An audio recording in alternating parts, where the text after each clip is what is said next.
Well, let's, talk to two financial institutions.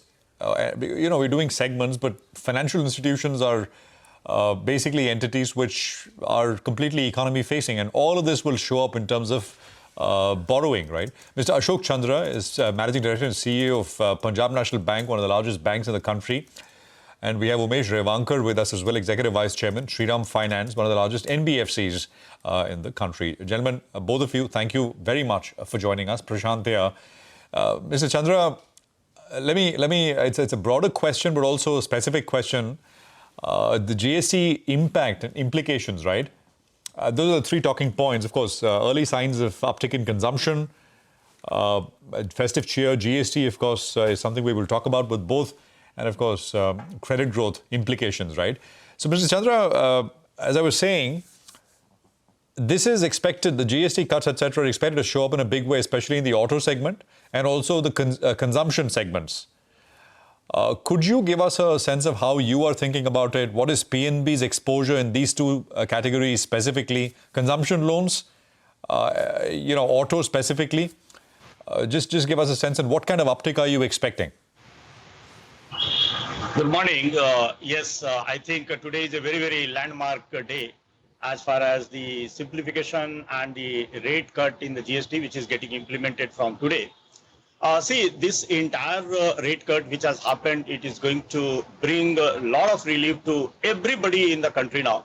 And if I can talk about a specific field-wise, like agriculture, if I can talk. Agriculture, PNB has a very good exposure. We have more than 1.3 trillion exposure, and the way the reform which has happened by way of rate cut in the agriculture, the different segments, agriculture equipments, tractors, the spare parts. So all those things are definitely it is going to bring good momentum in the agri sector. Farmers will be benefited, and a lot of relief is going to come to the rural development, the rural sector. So I'm going to see a good traction going to happen in the agri sector because of this simplification and the rate cut which has happened in the agri segment. If I can talk about the retail segment, again, that is a game changer going to happen in the retail segment because of two things. One is that the disposable income of the person is going to improve, and the demand for the consumer goods and the vehicles because of the rate cut has brought it in the system. I think all those things are going to pick up in a very, very big way from the today onwards. So I'm going to see a good traction happening in the retail front. If I can talk about the MSME part, again, there is input relief is also there.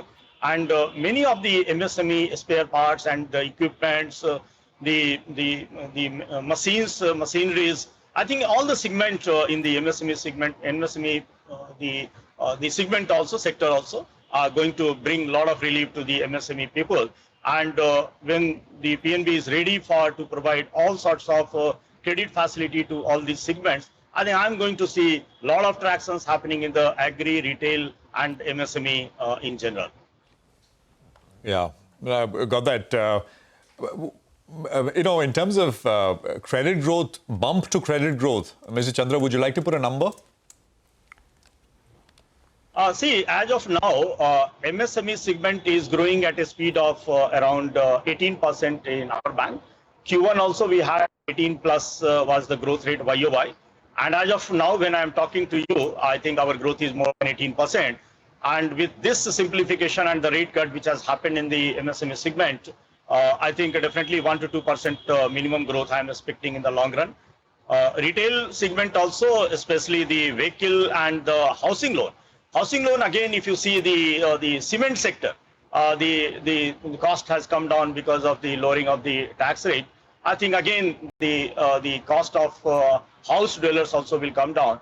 And definitely there will be a good demand for the housing segment also. So vehicle segment, I think a lot of things have happened. The one is the 28% to 18%. The rate reduction has happened in the overall vehicle space.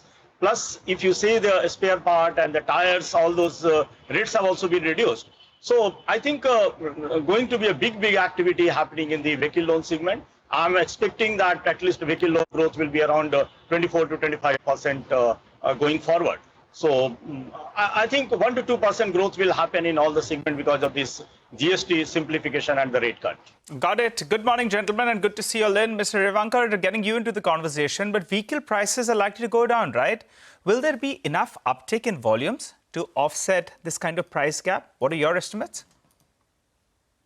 Yeah, overall, there is the expected price drop. In fact, it translates into around 8% decrease in the price for the average vehicles.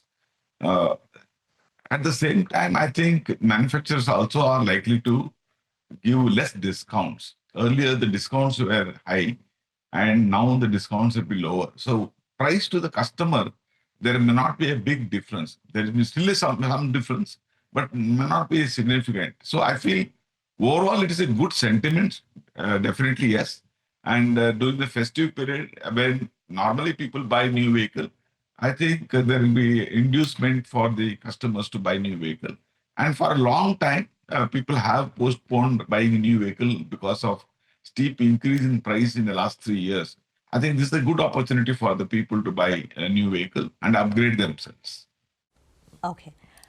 So when we last spoke to you, Mr. Revankar, you said that this year, courtesy the GST bonanza, loan growth should be 17 to 18%, higher than 15% that you had earlier started the year with. Is that still on track? Yeah, I said for this quarter, there will be a higher growth because it's a festive period.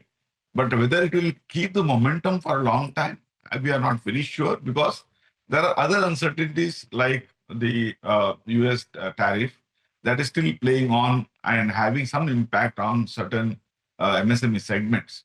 So that we need to really see, and the real impact of that will be seen in the next quarter, because this quarter domestic demand will keep the momentum up. But from next quarter, we have to see how it will span out. So for this quarter, what should be the loan growth that you see? Yeah, this quarter we should be growing higher by 2 to 3% more than the previous quarter or previous year. Got that. And in H2, the second half of the year, you're clearly seeing some headwinds, which could limit the growth on account of what's happening on the tariff front. Would you be able to explain that in greater detail about, what could be the actual impact on your numbers? The impact to our number will be minimal. See, we will keep growing at around 15% as we guided in the beginning. That may not change much. But how much is the impact for the MSME and how government is going to support the MSME in different ways? The GST is definitely a big step government has taken. But then maybe the industry may be expecting certain other measures like the subsidies on the interest rate or maybe reduction of the power tariff. Those things are there. There are some expectations which they are in dialogue with the government, which if it is possible, then MSME segment will keep moving and growing. Mr. Revankar, we'll leave it there. Thank you very much for joining us. Mr. Chandra, appreciate you joining us here as well. Really, thank you both for your time this morning.